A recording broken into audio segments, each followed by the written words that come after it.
નમસ્કાર, સ્વાગત છે આપનું લોકમંચમાં. અને લોકમંચમાં વાત કરીશું વરસાદની, કારણ કે તમે જુઓ કે ગુજરાતમાં છેલ્લા 2-3 દિવસથી જે પ્રમાણેનો વરસાદ પડી રહ્યો છે, ભારે વરસાદ પડી રહ્યો છે, ક્યાંક અતિ ભારે વરસાદ પડી રહ્યો છે અને કેટલાક વિસ્તારો એવા છે કે જ્યાં પૂર જેવી સ્થિતિનું નિર્માણ થયું છે. હવે તો શહેરો પણ બાકાત નથી. મોટા મોટા શહેરો સુરત, રાજકોટ, સાથે જ હવે જે વાત છે સૌરાષ્ટ્ર ને કચ્છની છે, કારણ કે સૌરાષ્ટ્ર ને કચ્છ પર ભારેથી અતિ ભારે વરસાદનો એક ખતરો મંડરાઈ રહ્યો છે.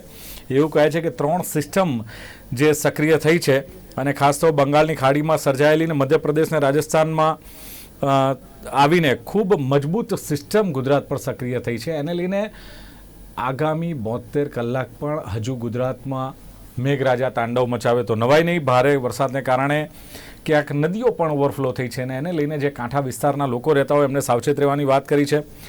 માછીમારોને દરિયો ન ખેડવાની સૂચના અપાઈ છે. બીજી બાજુ એમ થાય કે વરસાદ વરસે એટલે જગતનો તાત ખુશ થાય, પણ ખાસ તો ખેતરોમાં પાણી ભરાઈ ગયા છે અને પાણી ભરાવાને લઈને પાકને નુકસાન થયું છે. સાર્વત્રિક વરસાદમાં ખેડૂતો પાસે આમ તો બહુ વિકલ્પ રહેતા નથી. જો આટલો બધો વરસાદ થાય તો ખેડૂત લાચાર બની જતો હોય છે અને પાક નિષ્ફળ જવાની એને એક દહેશત રહેતી હોય છે જગતના તાતને. અને કેવી રીતે આ પાકને સુરક્ષિત કરવો એ બહુ જ મોટામાં મોટો યક્ષ પ્રશ્ન ખેડૂત માટે બની જતો હોય છે. તો ખેડૂતોએ પણ કયા પ્રકારની તકેદારી રાખવી જોઈએ? તમે જુઓ કે સુરતમાં વરસાદ ઓછો છે, પણ વડોદરામાં જે વરસાદ છે એ પૂરના સંકટથી અસરગ્રસ્ત લોકો છે અને 12 ઇંચ વરસાદ ખાબક્યો છે. એને લઈને વિશ્વામિત્રી નદી પર ઘોડાપૂર આવ્યું છે અને ઘોડાપૂરની સ્થિતિ જે જોવા મળી છે. અને સાથે જે ખાનગી હોસ્પિટલો છે, રેસિડેન્શિયલ એરિયા છે, ત્યાં બધે જ પાણી જોવા મળી રહ્યું છે. એટલે હવે એવું કહેવાય કે હવે તો હદ થઈ ગઈ. મેઘ તાંડવ જે પ્રમાણે જોવા મળી રહ્યું છે કે ખમૈયા કરે તો સારું છે, પણ હજુ પણ 2 દિવસ જ્યારે ભારે છે ત્યારે ઓવરઓલ લોકમંચ કાર્યક્રમમાં આ જ મુદ્દે ચર્ચા કરવી છે કે ક્લાઇમેટ હજુ શું કહે છે, ખેડૂતોની સ્થિતિ શું છે, અને બીજું સામાજિક કાર્યકરો છે, અગ્રણીઓ છે, એ જ્યારે આવી સ્થિતિમાં બહાર આવતા હોય છે અને લોકોને મદદ કરતા હોય છે તો તેમની પાસેથી પણ કયા પ્રકારની અપેક્ષા રાખી શકાય. આ જ માટે પેનલમાં મેં આમંત્રિત કર્યા છે જાણીતા ખેડૂત અગ્રણી અને ખેતી વિશે બહુ જ ઊંડું નોલેજ છે, જેમને છે ખેતીની પદ્ધતિઓ વિશે ઊંડો નોલેજ છે, એવા નાગજી ભાયાણી મારી સાથે છે. નાગજીભાઈ, સ્વાગત છે લોકમંચમાં. નમસ્કાર દિલીપભાઈ. જાણીતા હવામાન નિષ્ણાત ડોક્ટર ચિરાગ શાહ મારી સાથે છે. ચિરાગજી, આપનું પણ સ્વાગત છે. નમસ્કાર. અને સામાજિક કાર્યકર, અનેક જે કહેવાય કે આવી જ્યારે કુદરતી આફતો આવતી હોય છે, પછી વાવાઝોડું હોય કે પછી પૂર જેવી પરિસ્થિતિ હોય, એને લઈને જે પોતે લોકોની સેવામાં જોડાતા હોય છે, એવા સામાજિક કાર્યકર ધર્મેશ ગામી મારી સાથે છે. ધર્મેશજી, આપનું સ્વાગત છે. ધન્યવાદ સર. ચિરાગજી, શરૂઆત આપનાથી કરીશું, કારણ કે 2-3 દિવસથી ભારેથી અતિ ભારે વરસાદ જે પ્રમાણે ગુજરાતમાં છે અને પૂર જેવી પરિસ્થિતિનું નિર્માણ છે, ત્યારે મેં કહ્યું તેમ કે બંગાળની ખાડીમાં એક સર્જાયેલી ને મધ્યપ્રદેશ ને રાજસ્થાનમાં આવીને ખૂબ મજબૂત સિસ્ટમ જે ગુજરાત પર સક્રિય થઈ છે, ગુજરાતમાં પહોંચી છે. શું છે આ સિસ્ટમ અને કઈ રીતે આગામી 2-3 દિવસમાં આ સિસ્ટમની અસર થશે? ચિરાગભાઈ. હા, જરૂરથી. આપણે વચમાં જે 10-12 દિવસનો જે બ્રેક આવી ગયો, જે ઓગસ્ટના 5 ઓગસ્ટ સુધી વરસાદ પડ્યો એના પછી જે 10-12 દિવસનો બ્રેક આવી ગયો, એ દરમિયાન આપણી ગુજરાતમાં ઓલરેડી 2 બાજુ 2 સિસ્ટમ હતી. એક આપણે તમે જે વાત કરી રહ્યા છો મધ્યપ્રદેશમાં જે લો પ્રેશર ક્રિએટ થયું હતું બંગાળની ખાડીનું, અને બીજું આ બાજુ આપણે અરબ સમુદ્રમાં જે ઓબસ્ટ્રક્ટ જે સ્ટોપ મતલબ વીક થઈ ગયું હતું. એ હવે એક સાથે એવું થયું છે દિલીપભાઈ કે બંને સિસ્ટમની અંદર મતલબ કહેવાય કે એક એક્ટિવનેસ આવી ગઈ છે. પહેલા વાત કરીએ આપણે બંગાળની ખાડીમાં જે લો પ્રેશર ક્રિએટ થઈને મધ્યપ્રદેશ જે મતલબ જે સિસ્ટમ સક્રિય થઈને આપણા ગુજરાતના ઉત્તર પશ્ચિમ તરફ એને પ્રયાણ કર્યું, અને જેના લીધે આપણે જે બધી આગાહી કરી કે હવામાન વિભાગ હોય કે પછી આપણું આઈએમડી ડિપાર્ટમેન્ટ હોય કે અમારા જેવા હવામાન નિષ્ણાત જેટલા બી વૈજ્ઞાનિકોએ કીધું કે આવનારા મતલબ 23 તારીખથી લઈને 29 તારીખ સુધીમાં ગુજરાતની અંદર તમામ મતલબ જિલ્લા અને તાલુકાની અંદર એ મતલબ એનું હચમચાવશે, અને એ વસ્તુ થઈ ગઈ છે. અને હજુ બી બીજા 2 દિવસ 48 કલાક આપણા માટે ભારે છે. આ સિસ્ટમમાં એવું છે કે દર વર્ષે આપણે બંગાળની ખાડીમાં આપણે કુદરતી વર્ષોથી આપણે જાણીએ છીએ કે બંગાળની ખાડીમાં પ્રેશર ક્રિએટ થઈને ચોમાસું આપણા ત્યાં આવતું હોય છે. એ કેરળમાં જાય, કેરળમાંથી મુંબઈમાંથી આપણા ગુજરાતમાં આવે. પણ શરૂઆતના દિવસોમાં એવું થયું હતું કે એ જે સિસ્ટમ હતી એ આપણે દક્ષિણ ગુજરાતમાં સ્ટોપ થઈ ગઈ હતી, અને પછી પાછળ ચિંતામાં આવી ગયા હતા કે આ વરસાદ મતલબ ગુજરાતની તરફ આવશે કે નહીં આવે. તો એ વખતથી આપણે ચર્ચા કરી રહ્યા હતા, અને એ વખતથી હું કહું છું ને એ વસ્તુ પ્રત્યે હું રિપીટ કરું છું કે આપણે ગુજરાત અને ભારત હવે અલ નીનોમાંથી લા નીનામાં એપ્રિલ મહિનામાંથી આપણે એની તરફ લા નીના તરફ જઈ રહ્યા છીએ. હવે આ ક્લાઇમેટની બે પેટર્ન છે. હવે એક અલ નીનો અને એક લા નીના. લા નીના છેલ્લા 7 વર્ષથી દિલીપભાઈ આપણે જોઈ રહ્યા હતા, જેના કારણે આપણે વાવાઝોડા જોયા, 4 થી 5 વાવાઝોડા છેલ્લા 7 વર્ષની અંદર ગુજરાતના કાંઠે જોયા અને એની અસરો પણ જોઈ. એ ઘણા વાવાઝોડા આપણા પોઝિટિવ વરસાદ લઈને પણ આવ્યા. તો એ ક્લાઇમેટની એક અસર અલ નીનો છે અને બીજી અસર લા નીના છે. અને અત્યારની જે સિસ્ટમ સક્રિય થઈ રહી છે, વારંવાર જે 15 દિવસ કે 20 દિવસના ગાળાની અંદર આપણને પાછું વરસાદનું આખું એટમોસ્ફિયર ગુજરાતમાં પ્રસ્થાપિત થાય છે, એની પાછળ લા નીનાની અસર છે. દિલીપભાઈ, લા નીનાનો મતલબ જ એ થાય છે કે વરસાદી વાદળો. એટલે લા નીના સિસ્ટમ એ ખરેખરમાં દર વર્ષોથી, મતલબ જ્યાં જ્યાં આપણે વિશ્વ સ્તરે વાત કરીએ તો લા નીના જ્યાં જ્યાં ગયો ત્યાં આગળ સારો વરસાદ લઈ ગયો છે. પણ એની સાથે આ વખતે એવું થયું છે કે લા નીનાની અસરના કારણે ઓલરેડી જે આપણા ગુજરાતની ઉપર જે સિસ્ટમ સક્રિય થઈને જે ચોમાસું બેસતું હોય, એ ચોમાસાની અંદર એને સૂર પુરાયો છે. એટલે એની જોડે એક ડબલ એક્ટિવિટી એસ્ટાબ્લિશ થઈ ગઈ છે. તો જેના કારણે શું થયું છે કે અતિરિક્ત વરસાદ પડી ગયો છે. જે આપણે 7-8 ઇંચની આગાહી હોય એની સામે 12 અને 14 કેવા જિલ્લાની અંદર તો ઘોડાપુર જેવી સ્થિતિ ઉત્પન્ન થઈ ગઈ છે. તો આની પાછળનું એક જ કારણ છે ક્લાઇમેટ ચેન્જ અને ક્લાઇમેટની પેટર્ન બદલાઈ રહી છે. અને આ ક્લાઇમેટ પેટર્ન બદલાવાના કારણે આપણી જે બી અત્યારે હાલમાં જ સિસ્ટમ સક્રિય થઈ છે અને એ સિસ્ટમ એટલી મજબૂત છે અને હજુ આવનારા 48 કલાકની અંદર આ સિસ્ટમ હજુ બી કહેવાય ને કે કચ્છ અને સૌરાષ્ટ્રની અંદર બી બહુ ગંભીર સ્થિતિ સર્જી શકે તેમ છે. એટલે અત્યારે હાલમાં ગુજરાતમાં જોવા જઈએ તો આમ ટોટલ 2 સિસ્ટમ હતી. એક આપણા પશ્ચિમ બંગાળની ખાડીમાંથી જે લો પ્રેશર ક્રિએટ થતું એ સિસ્ટમ, અને બીજી આપણે જે અરબ સમુદ્રમાં ઓબસ્ટ્રકની સિસ્ટમ હતી. અને અત્યારે રાજસ્થાનની ઉપર જે સિસ્ટમ હતી નાની મોટી, એટલે હવે આ જે બંગાળની ખાડી અને રાજસ્થાન સિસ્ટમ મર્જ થવાના કારણે એનું જોર વધી ગયું છે. અને એ સિસ્ટમના કારણે આપણને ઉત્તર ગુજરાત અને મધ્ય ગુજરાતમાં, એ વખતે મેં કીધું બધા ચિંતા કરતા હતા કે ઉત્તર ગુજરાત અને મધ્ય ગુજરાતની અંદર કે વરસાદ નહીં આવે, શું થશે. મેં એ વખતે પણ કીધું બિલકુલ ચિંતા ના કરો. તમને 100%ની હું હજુ બી કહું છું, 100% તો થયો છે, પણ હજુ બી કહું છું કે 110 થી 120% વરસાદ આખા ગુજરાતમાં સાર્વત્રિક આ લા નીનામાં આપણને જોવા મળશે. અને હજુ પણ દિલીપભાઈ આવનારા પાછળ ત્રીજો ઝોન, ત્રીજો વેવ એનો બાકી છે. પાછળ વરસાદમાં આપણે નવરાત્રી સુધી સારામાં સારો વરસાદ જોવા મળશે. બરાબર છે. નાગજીભાઈ, આમ તો વરસાદ આવે એટલે ખેડૂતો બહુ ખુશ થતા હોય છે અને આમાં 100% વરસાદને એમણે કહ્યું એમ 110-120% વરસાદ પણ વરસી શકે છે. ખાસ તો તમે જુઓ કે જનજીવન પર અસર જોવા મળી છે નાગજીભાઈ. ક્યાંક રેડ એલર્ટ, ક્યાંક યલો એલર્ટ આપવામાં આવ્યું છે. આ વરસાદને લઈને ખેડૂતોની શું સ્થિતિ છે? કારણ કે સામાન્ય લોકોને તો એમ છે કે વરસાદ છે એટલે ખેડૂતો ખુશ હશે, પણ ક્યાંક ઉભા પાકને નુકસાન થયું છે. મગફળી, કપાસ અને અન્ય પાકોમાં ખાસ જે નુકસાન થયું છે, કયા પ્રકારની ખેડૂતોની સ્થિતિ છે ને પાકની સ્થિતિ છે? દિલીપભાઈ વાત કરી ચિરાગભાઈએ, એવી રીતે વચ્ચેના 10-12 દિવસો વરસાદની ખેંચ પડી. એટલે જેવો વરસાદ ગયો ને તો ખેતીની સિઝનમાં સાહેબ શું હોય કે પાકની પરિસ્થિતિ મુજબ પાણીની જરૂરિયાત થતી હોય છે. શરૂઆતના 1.5 મહિનો મોરલાત નાની હોય તો એને વધારે પડતું પાણી નડે, પણ પછી 1.5-2 મહિના પછી એમાં પાકમાં ફાલ બેસે, ફૂલ બેસે, ફળ આવે કે મગફળીના ડોડવા બેસે, તો એ બધાને પાણીની પુષ્કળ જરૂરિયાત હોય.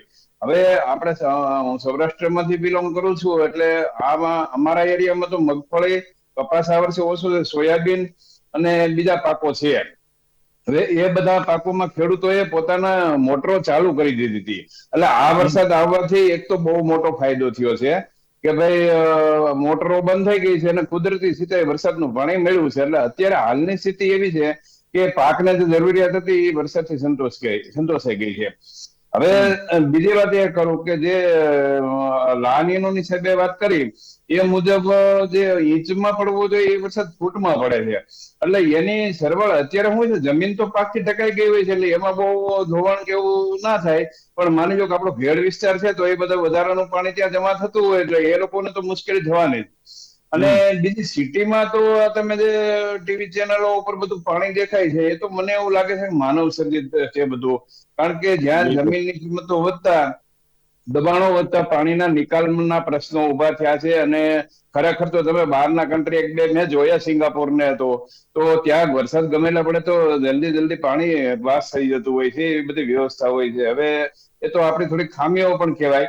અને આ બધું ગ્લોબલ વોર્મિંગમાં જે ચેન્જ આવી રહ્યા છે ને એને ભવિષ્યમાં આ બધી ચિંતાઓ વધશે મારું એવું માનવું છે. એટલે શહેરીજનોને જે કઈ મુશ્કેલીઓ પડી રહી છે એ પાણીના નિકાલ બાબતે છે. ખેતરોમાં અત્યારે આ મુશ્કેલીઓ નથી અને પાણીના નિકાલ થઈ જાય ને જરૂરિયાત મોલને છે. બાકી એક વસ્તુ હજી કહું સાહેબ કે સાહેબે વાત કરી એમ પાછતરા વરસાદ જો પડશે તો એ પછી પાક ટેણે જો વરસાદ આવે તો ખેડૂતના હાથમાં જે કોળિયો આવ્યો હોય એ પણ છીનવાઈ જવાની બીક રહે.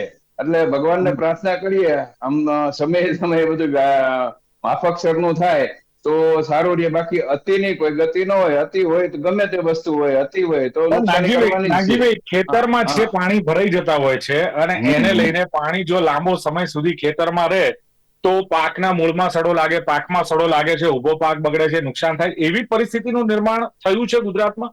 હા, એક વાત કરું તમને. અત્યારે ઓગસ્ટ મહિનામાં ખેડૂતો એરંડાઓનું વાવેતર કરતા હોય છે. એરંડાનો પાક એવો છે સાહેબ કે જે એને અત્યારે આ સિઝનમાં જ વવાતો હોય છે. વવાવા પછી ઉગી અને 2-3 ઇંચનો એ પાક થાય અને જો એની ઉપર વરસાદ પડે ને તો એ લોકોને એરંડા ઉગવામાં તકલીફ થાય, સડી જાય તમે કહો છો એવું. અને ત્યાર પછી એને પછી બીજી વાર પણ આમાં વાવણી કરવી પડે એવું બને ખરું એમ. બિલકુલ. ધર્મેશભાઈ, શું પરિસ્થિતિ શહેરોની જે કીધું ને કે શહેરોની પરિસ્થિતિ માટે તો નાગજીભાઈએ બહુ સરસ વાત કરી. શહેરીજનો જ ક્યાંક જવાબદાર છે. જમીન ઓછી, દબાણો, કોન્ક્રીટના જંગલો ઉભા કરવા, વૃક્ષોનો નાશ કરવો અને એને લઈને આપણે આ પરિસ્થિતિ જોઈએ છે. ભલે તંત્ર ને પણ આપણે ક્યાંક આના માટે જવાબદાર ઠેરવીએ છીએ, પણ શું માનવું છે ખરેખર શહેરીજનોમાં જે વરસાદ છે ને જે પરિસ્થિતિની હાલાકી પડી રહી છે, તમે પણ ક્યારેક લોકોને ઉપયોગી થતા હો છો, લોકોની વચ્ચે જતા હો છો, તો આ પરિસ્થિતિને તમે કેવી રીતે જુઓ છો? ના, નાગજીભાઈની વાત સદંતર સાચી છે કે માનવ સર્જિત બાબતોના કારણે પૂર આવ્યું છે. સુરતની વાત કરું તો આજે પણ ગટરિયા પૂર જેવી અમુક એરિયાઓમાં સ્થિતિ છે. પરંતુ જે વરસાદની પેટર્ન બદલાઈ છે અને વરસાદ જે એકી સાથે ખાબકે છે એના કારણે જે આપણી પાણી નિકાલની જે વ્યવસ્થા છે, ગટર ડ્રેનેજની, એ લેવલ પર આપણી વ્યવસ્થા નથી. આપણી વ્યવસ્થા 2, 2.5, 3 ઇંચ વરસાદ પડે તો એને નિકાલની વ્યવસ્થા છે, પરંતુ 5, 7, 10 ઇંચ વરસાદ પડી જાય તો એ નિકાલ ન થાય ને એના કારણે ક્યાંક ને ક્યાંક પાણી ભરાઈ જાય. એ વાત સત્ય છે. વિકાસ ગમે તેમ થયો છે, ખાડી પૂરો આવે છે, એ અમુક માત્રામાં વાત સાચી છે બિલકુલ. પરંતુ જે રીતની પેટર્નો બદલાય છે ને જે ગુજરાત આખામાં જે રીતનો વરસાદ વરસી રહ્યો છે, આ વરસાદ આ વખતે ખૂબ મને લાગે છે કે હાનિકારક છે.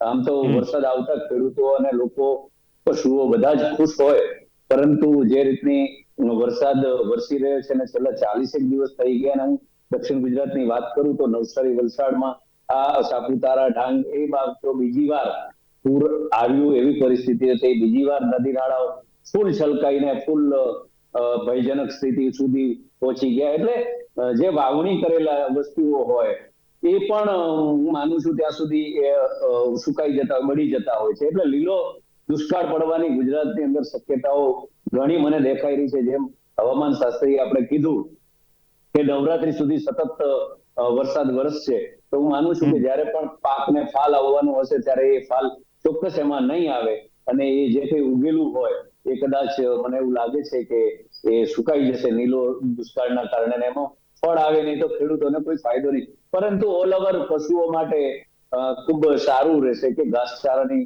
વ્યવસ્થાઓ થઈ શકશે. હમણાં પરિસ્થિતિ એવી છે કે આપણે ખરેખર જ્યાં જ્યાં પૂરો છે ને જે રીતના મુખ્યમંત્રી શ્રી કે ગુજરાત સરકાર લાગેલી છે, કેન્દ્રના હાઈકમાન્ડો સાથે વાત કરીને જે મોનિટરિંગ કરી રહી છે, લોકોને બહાર ન જવા માટેની જે આહવાન કરી રહ્યા છે, કામ વગર બહાર ન નીકળવા માટેની, અમુક પુલો કે રસ્તાઓ જે તૂટ્યા છે એ બધી બાબતોમાં બહુ સતર્કતા છે. સ્કૂલ પણ બંધ રાખવાનું આહવાન કર્યું છે જ્યાં વધારે અતિવૃષ્ટિ હોય. આવતીકાલે પણ સ્કૂલો બંધ રાખવાની વાત છે.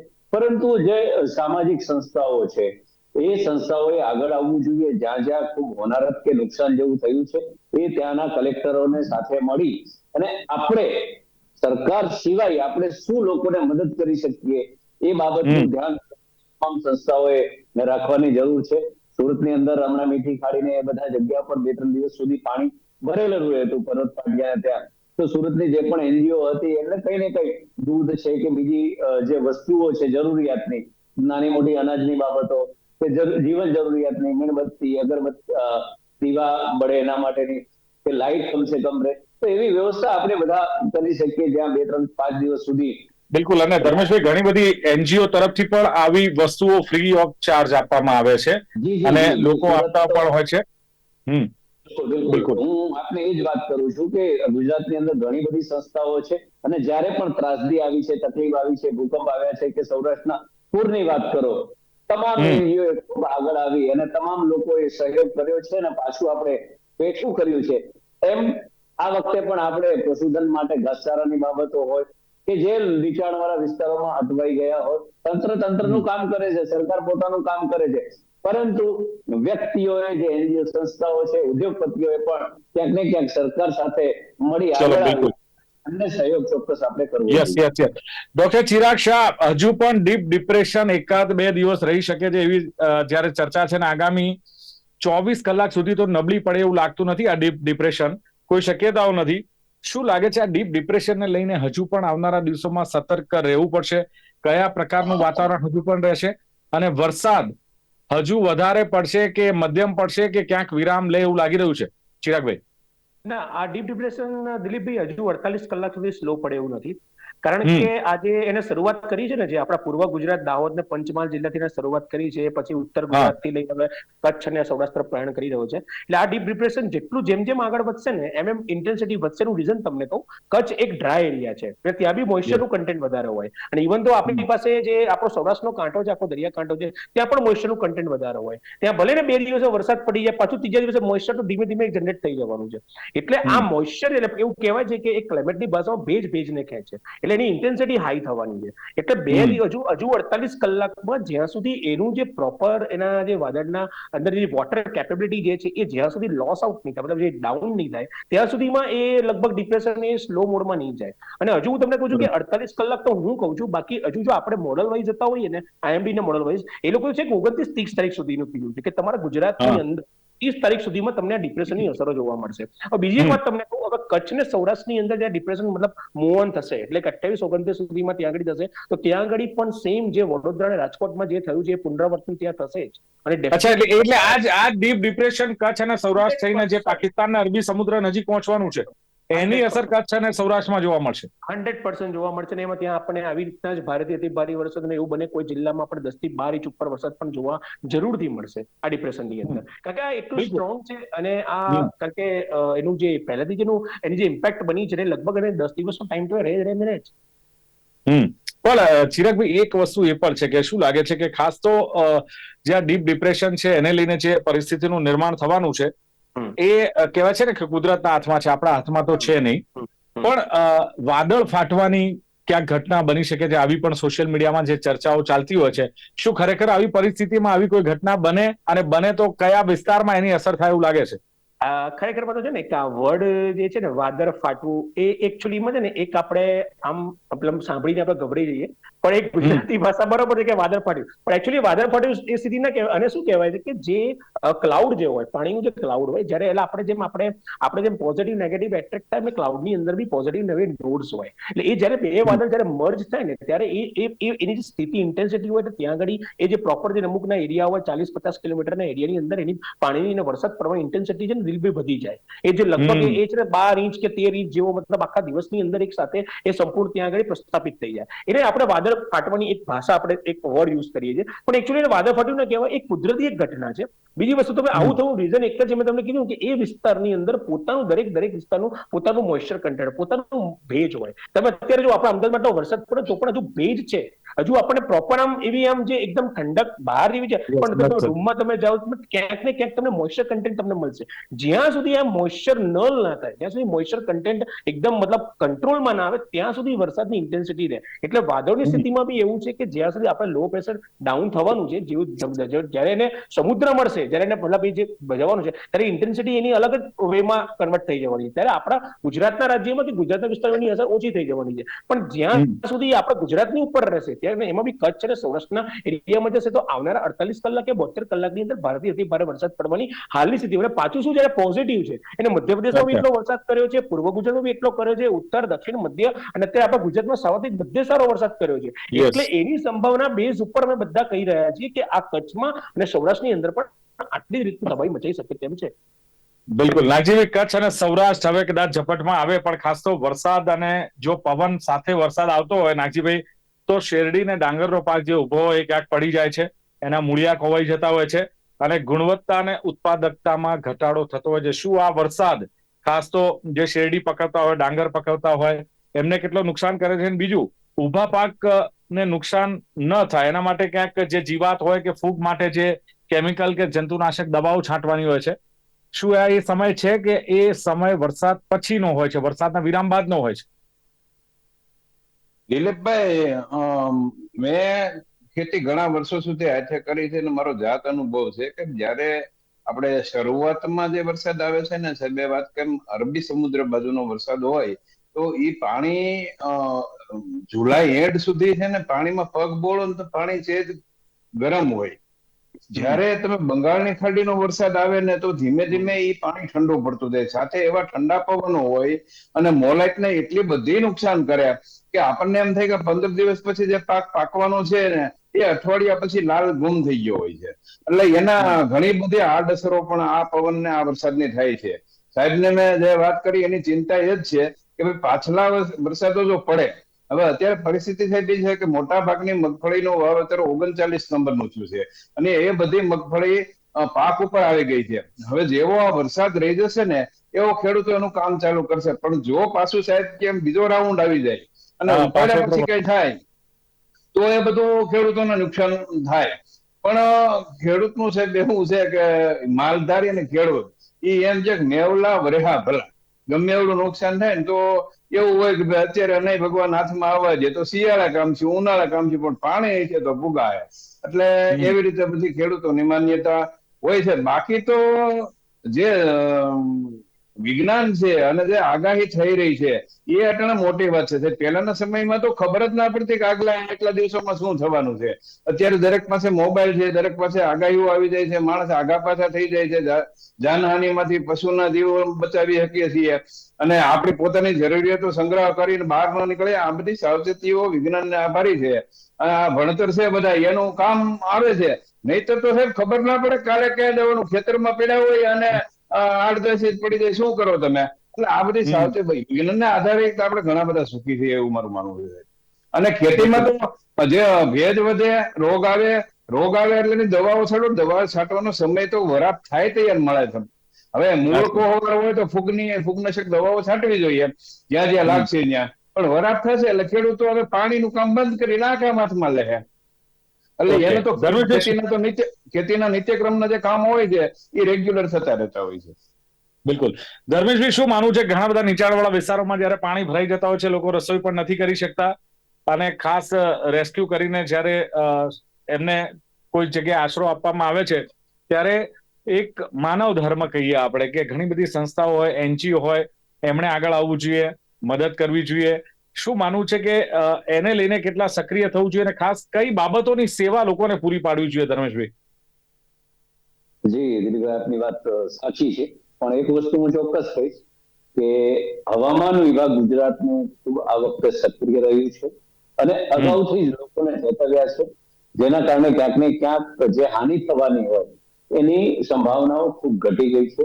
એટલે માનવ જાતને પણ એટલું બધું નુકસાન નથી થયું, એમ પશુધનને પણ બહુ નુકસાન નથી થયું. તેમ છતાં નીચાણવાળા એરિયાઓમાં ગુજરાત ખૂબ મોટું છે અને આખા ગુજરાતમાં જયારે રેડ એલર્ટ હોય અને આટલો વરસાદ પડતો હોય તો જ્યાં જ્યાં નીચાણવાળા લોકોને જ્યાં રેસ્ક્યુ કરીને મૂક્યા હોય ત્યાં તમામ એનજીઓ અડોશ પડોશમાં જે આવેલી હોય એમણે સામેથી તંત્રનો સંપર્ક કરી અને એમની જે કઈ વ્યવસ્થાઓ ઓઢવાની હોય કે રહેવાની હોય, બીજી કોઈ બાબતોની હોય, બાળકોના દૂધને લઈને હોય કે લાઇટની હોય કે બીજી કોઈ પણ વ્યવસ્થાઓ, એ તમામ વ્યવસ્થાઓ કરવી જોઈએ.